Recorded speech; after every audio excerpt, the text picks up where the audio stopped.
Sinisi ni Senadora Amy Marcos ang mga taong nakapaligid kay Pangulong Bongbong Marcos sa kanyang pagkakasakit. Ayun, nagkasakit na nga si Bongbong, pambihira talaga. Wala kasing nag-aalaga sa kanya. Sino ba dyan sa nakapaligid sa palasyo, sa dinami-dami ninyo, ang talagang nagmamahal sa kapatid ko? Kanya-kanyang agenda kayo dyan. Wala naman umaasikaso sa kanya. Habang may sakit siya, kung ano-ano namang ginagawa nitong mga feeling presidente. Naku! Ayan na nga Ang payo pa ng senadora sa ipinost niyang video, talikuran na ng Pangulo ang lahat ng nakapaligid sa kanya sa palasyo na anyay mga panggulo lamang. Inanunsyo ng Malacanang na naospital si Pangulong Marcos itong Miyerkules dahil sa diverticulitis o pamamaga ng bahagi ng large intestine. Tugon naman ni Palace Press Officer Undersecretary Claire Castro kay Senadora Amy, huwag gawing biro ang kalusugan ng Pangulo. Hindi rin daw dapat maging komedyante o payaso sa pagbibigay ng payo. Dagdag pa ni Castro, totoong puso at pagkalinga ang kailangan ng taong may karamdaman at huwag daw magpaka-plastic sa mata ng nakararami. Ang dalawang pinakamataas na lider ng ating bansa parehong naharap sa reklamong impeachment. Paano kaya ito haharapin ng Senado na tatayong impeachment court? Alamin sa pagtutok ni Mav Gonzalez. Ngayong may nakahain na sa Kamara na impeachment complaint laban kay Pangulong Bongbong Marcos at may nagpahayag ng planong sampahan muli ng impeachment si Vice President Sara Duterte, naghahanda na si Senate President Tito Soto sakaling sabay na umabot ito sa Senado na uupong impeachment court. Sana naman wag, dahil nakakaya sa mundo. Nevertheless, paghandaan natin kung sakasakali. Ako naman, naka-ready ako dyan. Sabi ni Soto, lalo't mga abogado ang dating humawak sa impeachment trial. May mungkahi na rin siyang schedule para hindi naman mapabayaan ng Senado ang trabaho nitong gumawa ng batas. In the morning, from 9 a.m. to 1 p.m., legislative work ng Senado.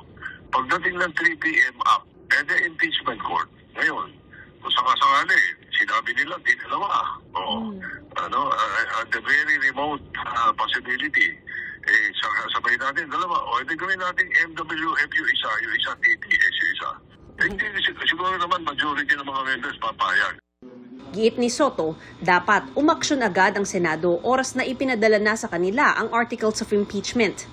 Pero agad-agad din ba ang impeachment trial? Somehow, yes. Parang ganun yun. Kasi i-refer sa Committee on Rules yun. Tapos yung Rules Committee will take up the rules of impeachment or it will take up sa floor uli yun. And then gagawa na schedule for the prosecution to present. Tapos pasasagutin yung defense or kung sino yung impeached officer pasasagutin. Ganon. Pwede tuloy na kagad sa trial yun. Sabi naman ni Senador Win Gatchalian, bagaman tungkulin ng Kongreso ang impeachment proceedings, magiging divisive sa bansa, lalo't dalawang pinakamatataas na opisyal ang ini-impeach. Dapat talagang pag-isipan mabuti ng mababang kapulungan. Tignan mabuti yung ebidensya dahil kung pang politika lang, talaga masisira tayo. Tingin naman niya, walang kredibilidad si dating Congressman Zaldico para tumestigo sa impeachment case laban sa Pangulo. Kung talagang gusto niyong tumulong, dapat matagal na siyang umuwi dito. Ayon kay Bicol Saro Party List Representative Terry Ridon, ire-refer na sa House Committee on Justice ang unang impeachment complaint laban kay Pangulong Marcos sa susunod na 2 linggo. Hindi pa naman tiyak kung ano ang mangyayari sa ikalawa at ikatlong inihain ng Grupong Bayan at ilang dating opisyal ng gobyerno na hindi tinanggap ng Office of the Secretary General dahil wala noon si House Secretary General Cheloy Garafil.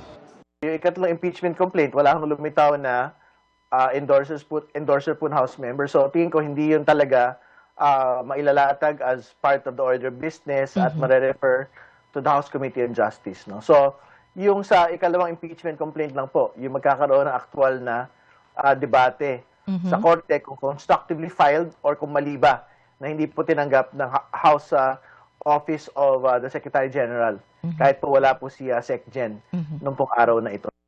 Sabi naman ng Makabayan Bloc na nag-endorso ng ikalawang impeachment complaint, titiyakin nila bukas na formal na matatanggap ni Garafil ang impeachment complaint at maisasama ito sa order of business sa sesyon sa hapon. Pero bago pa man gumulong ang bagong impeachment complaint sa Kamara, Sana ma-resolve na po ng Korte Suprema yung pong motion for reconsideration ng Kamara doon po sa impeachment ni Vice President Sara Duterte para mag-guide po yung Kongreso at Senado doon po sa talagang final na proseso.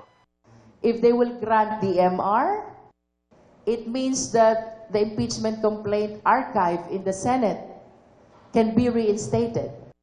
But if the decision of the Supreme Court is to deny the motion for reconsideration, it only means that the requirement of notice and hearing for the second mode of impeachment, the one filed by at least 1/3, kahit hindi kailangang dumaan sa Justice Committee, we need to follow the requirement of notice and hearing. para sa GMA Integrated News, Mav Gonzalez, Nakatutok, 24 Oras.